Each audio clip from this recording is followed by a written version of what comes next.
my truck.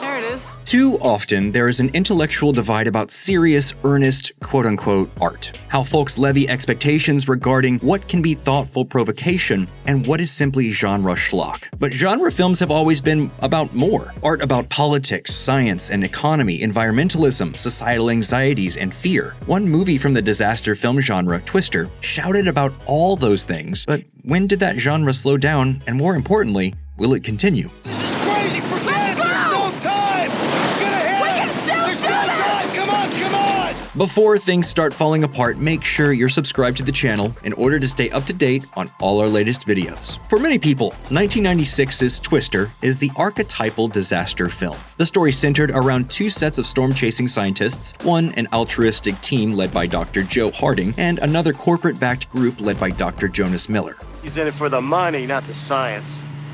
He's got a lot of high-tech gadgets, but he's got no instincts. Director Jan Dubont wanted to reinvigorate a genre almost as old as film itself, going back as far as 1901 with the silent film Fire. Aside from being one of the first instances of a filmmaker using editing to cut multiple scenes together in order to tell a complete narrative, the short film also highlighted what would become a defining characteristic of the disaster movie: humans triumphing over nature. In Twister, Dr. Harding's main motivation to understand this weather phenomenon is due to her family's farm being destroyed and her father dying in a tornado when she was a child.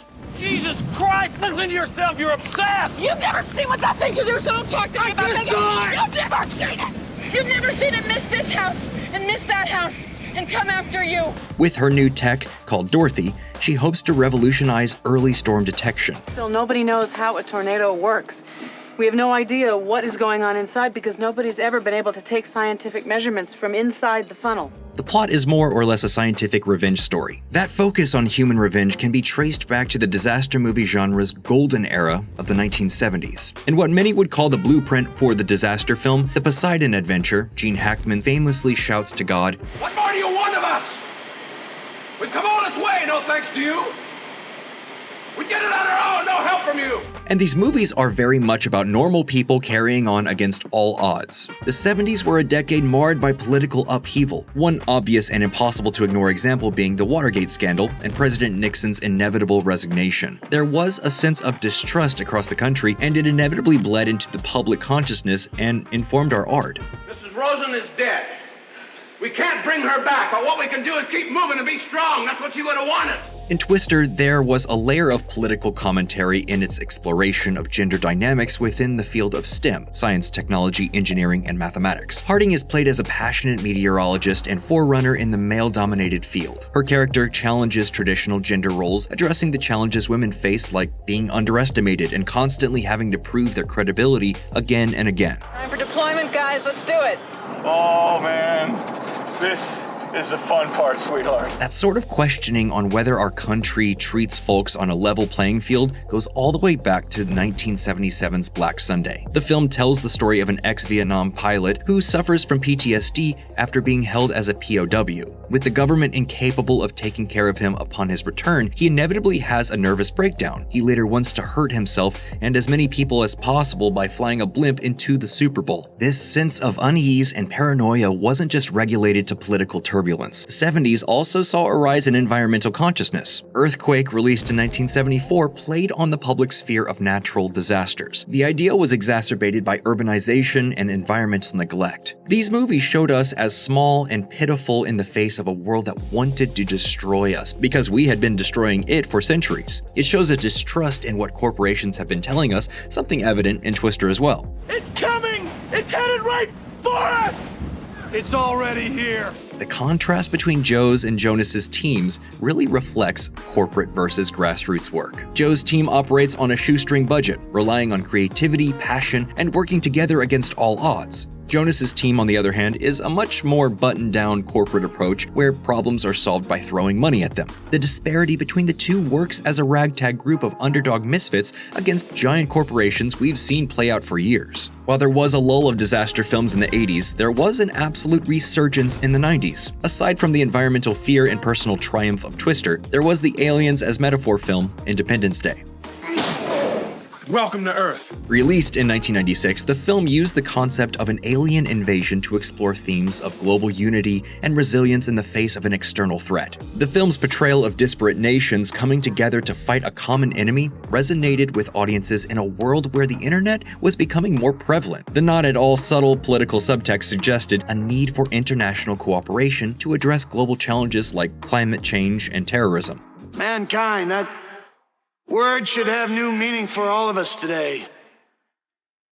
We can't be consumed by our petty differences anymore. The 90s also marked a return to Cold War fear from The Peacemaker. The movie brought the specter of nuclear disaster back into the public consciousness. In the post-Cold War era, the film addressed the dangers of nuclear attack and the idea of rogue states acquiring nuclear weapons. The plot, involving stolen Russian nuclear warheads and a race against time to prevent a catastrophic explosion, played on fears of geopolitical instability and the potential for nuclear terrorism. You don't do that unless you're trying to make a very profound statement. Do you know how much a functioning nuke is worth on the open market? Minimum $200 million. $200 million makes for a very profound statement. And the successes of these films paved the way for future disaster movies to incorporate political themes. The template first established in the 70s and carried through the 90s can be seen in more recent films like The Day After Tomorrow or 2012. Which really leaned into humanity's responsibility in regards to the environment and the disasters it can spawn. Your job is to figure out when this is all going to fall apart.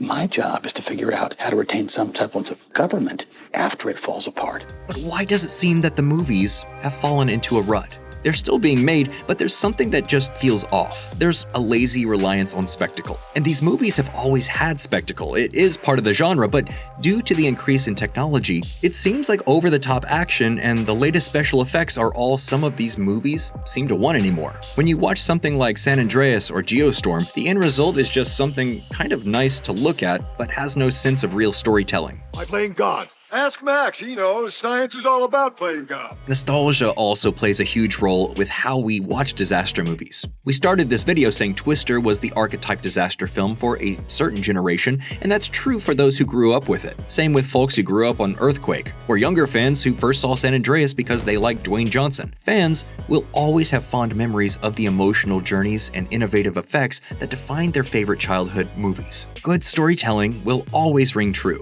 It just needs to be present. So, what now? Now we rebuild.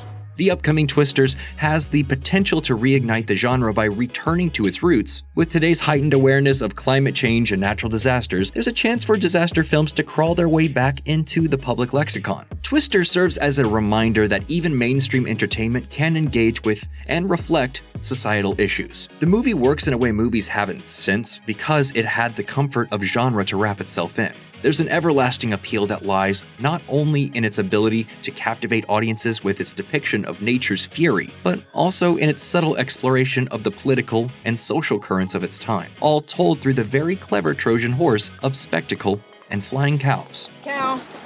I gotta go, Julia. We got cows. So what do you think? Will Twisters strike the same sort of chord its predecessor did almost 30 years ago? Let us know down in the comments below, and as always, thank you for watching.